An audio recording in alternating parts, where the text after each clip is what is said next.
Hello everyone, आज के session में हम समझेंगे कि कैसे नेमार जैसे प्रतिभाशाली खिलाड़ी ने अपना करियर बर्बाद किया।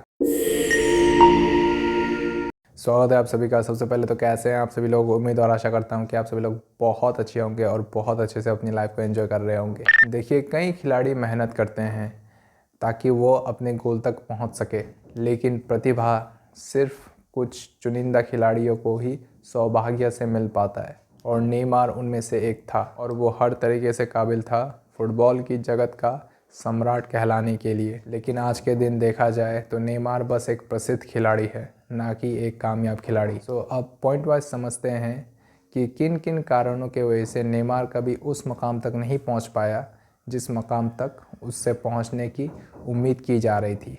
Point number 1, excessive partying. कई न्यूज़ रिपोर्टर्स के हिसाब से नेमार जब अपने करियर के पीक में थे तब वो हर दूसरे दिन पार्टी करते रहते थे, भले ही उनकी टीम मैचेस हारे या जीते। जिस वजह से कई फुटबॉल एक्सपर्ट्स ने उन्हें क्रिटिसाइज़ किया है कि नेमार के अंदर मैच्योरिटी की कमी है और वो किसी भी टीम के कप्तान बनने लायक बिल्कुल नहीं है। Point number 2, excessive gaming. Reports के हिसाब से नेमार को अगर फ्री टाइम मिले तो वो सिर्फ काउंटर स्ट्राइक या फिर फोर्टनाइट खेलते हैं और कई बार वो घंटों तक अपना वक्त गेमिंग में ज़ाया करते हुए पाए गए हैं।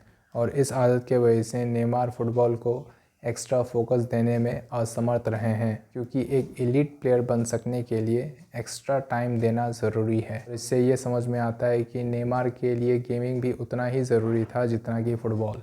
Point number 3, no diet plan. कहा जाता है कि नेमार अपने डाइट प्लान के साथ बिल्कुल भी स्ट्रिक्ट नहीं थे, जिसके वजह से उनका शरीर कभी भी उस तरीके से विकसित नहीं हो पाया जिस तरीके से एक फुटबॉलर का शरीर डेवलप हो पाता है। और शारीरिक कमज़ोरी के वजह से उन्हें कई सारे इंजरीज़ का भी सामना करना पड़ा। Point number 4, miss training sessions. अगर नेमार को चुनने दिया जाए कि क्या तुम पार्टी करोगे या फिर ट्रेनिंग, तो माना जाता है कि नेमार हर बार पार्टी को ही चुनते हैं। इंटरनेट पर कई स्टोरीज है जहाँ पे बताया गया है कि नेमार इंजरीज का बहाना बनाकर अपने बहन की बर्थडे पार्टी अटेंड करते हैं। इस तरह के व्यवहार को लैक ऑफ प्रोफेशनलिज्म कहा जाता है। Point number 5, weak personality. देखा गया है कि नेमार उम्र में बड़े होने के बावजूद एक 19-20 साल के बच्चे की तरह बर्ताव करते हैं, खासकर मैचेस के दौरान जब उन्हें कोई टैकल करता है या फिर रेफरी गलत निर्णय ले लेता है तो वो ज़रूरत से ज़्यादा चिढ़ जाते हैं, जिसके वजह से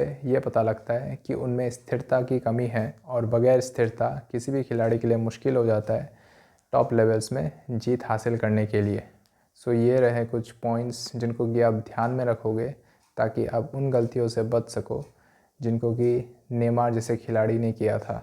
सो फिलहाल के लिए इतना ही। अगर आप एक एथलीट हो तो मेरे चैनल को ज़रूर सब्सक्राइब कर लीजिए ताकि ऐसे ही काम के वीडियोस पहले से पहले देख करके आप पूरा फ़ायदा उठा सके और अपने दोस्तों के साथ शेयर करना मत भूलिए, क्योंकि इससे चैनल के ग्रोथ में काफ़ी मदद मिलती है। सो मिलते हैं आपसे अगले सेशन में एक नए टॉपिक के साथ।